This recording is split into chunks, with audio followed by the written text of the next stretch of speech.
Welcome back जी। और एक बार फिर हम जो डिस्कशन कर रहे थे एम पॉक्स के बारे में, बहुत एक पैनिक सिचुएशन क्रिएट ना हो इस वजह से हमने आज ये सेगमेंट रखा, क्योंकि ऑब्वियसली जब हर चैनल के ऊपर और हुकूमती सतह पर ये बताया जाता है कि स्क्रीनिंग हो रही है एयरपोर्ट्स के ऊपर और बाकायदा तौर पे जो ट्रैवलर्स हैं उनको मुख्तलिफ रीजन में से जब आ रहे होंगे तो उनको रोका जाएगा, स्क्रीनिंग टेस्ट होगा, जैसे कोविड में होता था। बड़ा पैनिक था लोगों के लिए कि नॉर्मली भी हम छींकते हैं, कोविड के दौर में जब हम छींकते थे तो लोग दूर दूर जाकर बैठ जाया करते थे कि यार कहीं वायरस ना लग जाए, जबकि वो इन्फेक्टेड हो या ना हो, लेकिन बड़ा डरने लगे थे। फिर मास्क का इस्तेमाल ज़्यादा हो गया था, सैनिटाइज़र जो है वो ज़्यादा मार्केट के अंदर हमें मुख्तलिफ किस्मों के जो कभी नहीं देखे घरों में बनना शुरू हो गए थे। तो बड़े लोग इससे फ़ायदा भी उठाते हैं और हमें यहाँ पे सेगमेंट करने का मकसद है कि आपको असल हकीकत बताई जाए।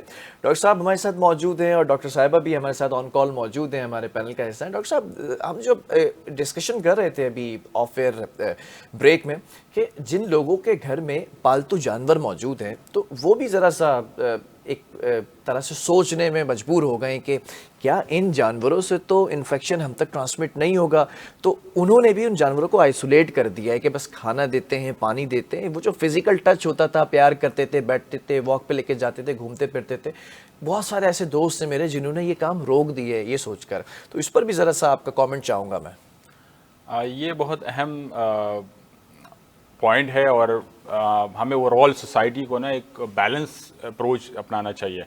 जिस तरह आपने कोविड का दिया कि शुरू में इतना खौफ और इतना जो खदशा कि भाई हर चीज़ों पे कोई स्प्रे कर रहा है, कोई पता नहीं क्या क्या चीज़ें इस्तेमाल कर रहा है। फिर दूसरा एक्सट्रीम ये कि भाई कोई केयर ही नहीं कर रहा और लोग इन्फेक्टेड है लेकिन ऑफिस भी जा रहे हैं और रूटीन में लोग कर रहे हैं, एक्सट्रीम लापरवाही ना। तो यहाँ भी हमें ना एक बैलेंस अप्रोच रखना चाहिए कि बिल्कुल खौफज़दा भी नहीं होना चाहिए कि अल्हम्दुलिल्लाह जिस तरह मैंने स्टेटिस्टिक्स बताई कि बहुत ज़्यादा स्टेटिस्टिक्स नहीं है और जो है वो ऑलरेडी डिटेक्ट हो चुके हैं।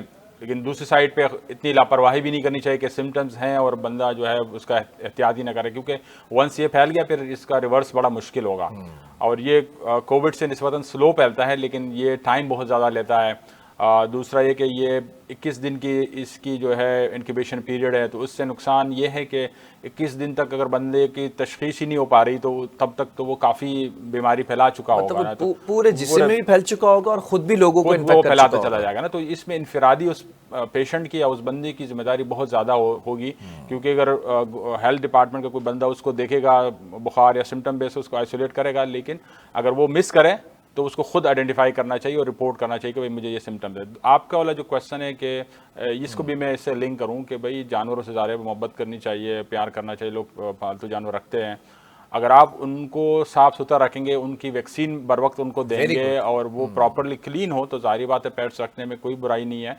और ये ऐसा नहीं है कि भाई जो एम पॉक्स है ये डायरेक्ट एनिमल से हर बार जो इंसान में मुंतकिल हुई। ये लंबा प्रोसेस है, जेनेटिकली सालों और सदियाँ लगती है इस प्रोसेस को कंप्लीट होने में, तब जाके वो जंप करने के काबिल होता है। तो ये ऐसा नहीं कि एम पॉक्स हर मंकी या बंदर या किसी भी एनिमल से हर बार रोज़ाना जो है ना कोई वायरस इंसान में मुंतकिल होता रहेगा, ऐसा डायरेक्ट कतई ये ऐसा सोचने, बल्कि इसमें सदियाँ लगती हैं, पूरा प्रोसेस एवोल्यूशन में सालों लगते हैं, तब जाके ये स्टेप कंप्लीट होता है। तो डरना भी नहीं चाहिए लेकिन इतना केयरलेस भी नहीं होना चाहिए कि वो आप ना वैक्सीन दे रहे हो ना साफ सफाई कर रहे हो, जो आपके और गैर पेट्स जरूरी उनको वैक्सीनेट रखें और उनके जो आपको स्क्रैच न लगाएं उसके लिए भी आप इंतजाम करें कि भाई जाहिर बात है जो पेट्स रखते हैं उनको उस चीज़ का पता होता है और उनका बाकायदा उनका जब आपने रखें तो उसके ग़िज़ा का पूरा ख्याल रखें, उसकी अपनी जो मतलब डरने की कोई बात उसमें से नहीं है। ठीक है डॉक्टर साहब, आपसे भी मैं सवाल करूंगा क्योंकि आज का जो सेगमेंट है मुझे इस बात का अंदाज़ा है कि जब ये सोशल मीडिया पर जाएगा तो काफ़ी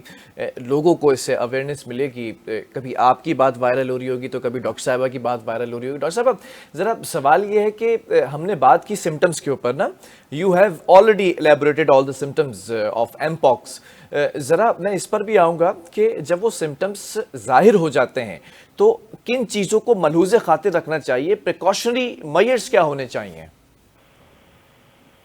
जी, सबसे पहले तो देखिए मैं ये बात कहूंगी कि जो है ना हमें अभी जैसे आप जो है एनिमल्स की जो है ट्रांसमिशन की बात कर रहे थे कि जानवरों से जो है ट्रांसमिट, तो हमें इसके जो है ना सबसे पहले जो इसका मोड ऑफ ट्रांसमिशन है कि अगर किसी शख्स को अगर ये वायरल इन्फेक्शन हो जाता है तो इसका मोड ऑफ ट्रांसमिशन क्या है कि या रूट ऑफ ट्रांसमिशन क्या है कि किस तरीके से जो है ये बीमारी 1% टू 2% तक फैलती है।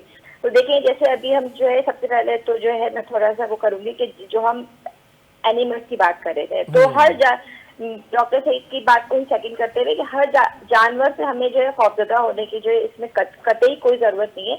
हम सिर्फ ये देखें कि अगर कोई जानवर बीमार है या कोई ऐसा हम किसी ऐसे इलाके में है जहाँ पर ऑलरेडी हमें जो है मॉन्की पॉक्स से इन्फेक्टेड एनिमल्स जो है मिले हैं, तो वहां पर हमें जो है बहुत ज्यादा केयर करने की जरूरत है। अदरवाइज अगर हमारे जानवर वैक्सीनेटेड है या अगर हमारे पास ऐसे एक फिर अभी तक कोई ऐसे केसेस सामने नहीं आए हैं, तो हमें उसमें कोई इतना ज्यादा जो है पैनिक सिचुएशन में जाने की जरूरत नहीं है। और सेकंड चीज ये कि जो इसका मोड ऑफ ट्रांसमिशन है, अगर किसी शख्स को जो है ये बीमारी हो जाती है तो ये बीमारी एक पर्सन से दूसरे पर्सन में देखेंगे, जैसे कभी स्किन कटी हुई होती है, यानी कि हमारी कटी हुई कोई स्किन होती है, फटी हुई जिल्द होती है सांस की नाली के जरिए, या फिर हमारी आईज, नोज और नाक और मुंह के जरिए जो है ये हमारी बॉडी में ये जो इसके डिफरेंट फ्लूइड्स होते हैं वो फिर एंटर होकर जो है पर्सन को बीमार कर सकते हैं। ठीक है, तो इसमें जो है इसमें जो अगर अच्छा, और ये बीमारी अगर जो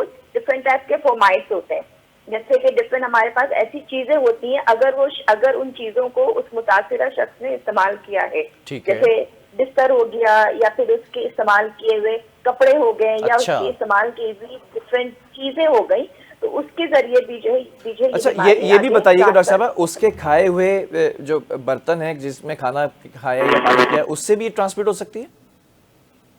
जी, अगर वो सही तरीके से वॉश नहीं है। ठीक है,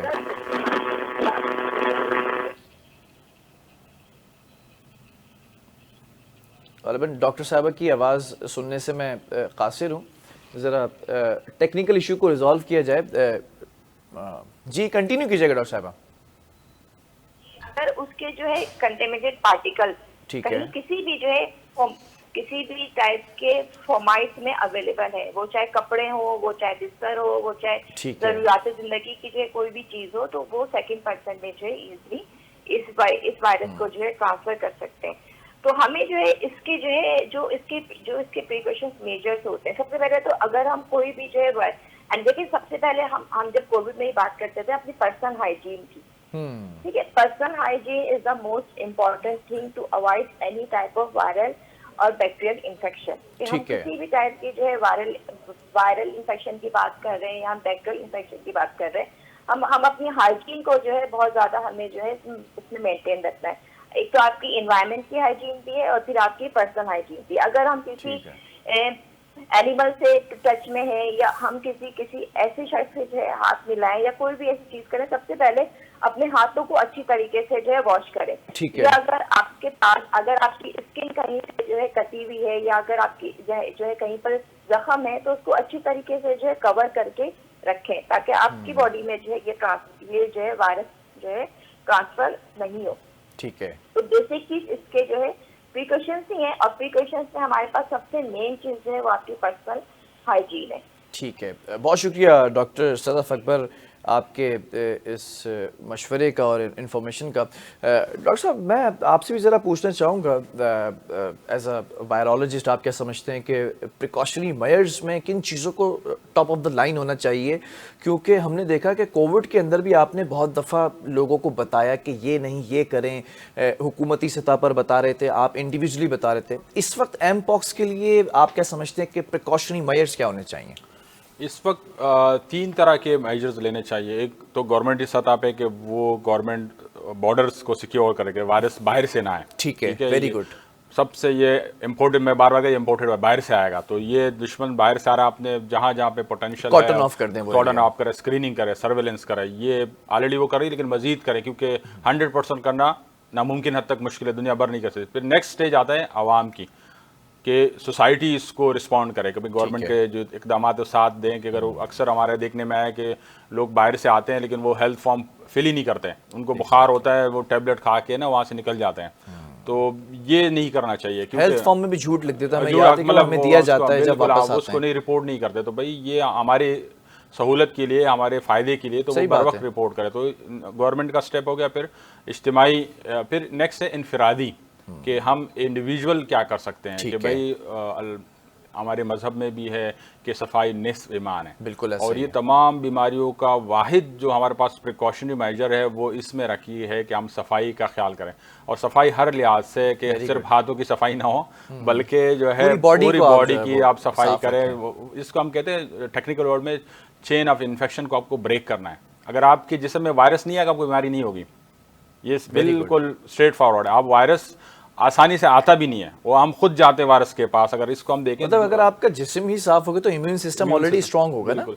दूसरा, एक बड़ी जो पिक्चर मैं बता रहा हूँ कि जो क्लाइमेट चेंज है वो बीमारियों के स्प्रेड में बड़ा अहम रोल प्ले कर वेरी रहा है। Good point. कि मैं इसी तरफ आना चाह क्लाइमेट रहा था। चेंज में हम ये कर रहे हैं कि इन वायरसेस का, इन जानवरों के हम इसका घर डिस्टर्ब कर रहे हैं। क्योंकि ये कई जंगल में होते थे, ये एनिमल्स या ये वायरसेस, वो वहाँ पे थे, हम अपनी हैबिटेट में थे, हमने उनका हैबिटेट डिस्टर्ब किया। ठीक है। डिफॉरेस्टेशन कर ली, इंडस्ट्रियलाइजेशन कर ली, कमर्शलाइजेशन हो गई, तो उनका हम जो उनकी टेरिटरी में आ उनके गए। टेरिटरी में चले गए। और या फिर वो हमारे टेरिटरी में आ गए, उनका घर बर्बाद हो गया, तो वो फिर कम्युनिटी में आ गए। और ये वायरसेस का जो क्लोज कांटेक्ट है फिर बढ़ता गया। तो बिगर पिक्चर में जो क्लाइमेट चेंज है इसमें रोल प्ले कर रहा है, वो तो उसमें सालों और सदियां लगती हैं जो ये बीमारी इस तरह आई। लेकिन जो अभी फौरी तौर पे हमें करना है, जो आवाम के लिए मैं एक और एरिया आइडेंटिफाई कर रहा हूँ कि जो पब्लिक प्लेसेस है वहाँ पे मोहतात रहें। जिस तरह लोग सलून के पास जाते हैं, हेयर ड्रेसर के पास जाते हैं, वेरी गुड पॉइंट। पार्लर के पास जाती हैं ख्वातीन मर्द दोनों, तो ये वहाँ जो पे एक ही जो चीज़ सबको यूज़ हो रही होती है। कॉमन चीज़ है, तो हम रीयूजेबल चीज़ को अवॉइड करें। कोशिश करें कि डिस्पोजेबल चीज़ें यूज़ करें, या अगर वो डिस्पोजेबल नहीं है तो उसको डिकंटेमिनेट करें, उसको डिसइंफेक्ट करें, तब जाके वो यूटिलाइज करें। और इस पे हमें फोकस करना चाहिए। बहुत शुक्रिया प्रोफेसर डॉक्टर सईद खान साहब आपके वक्त का।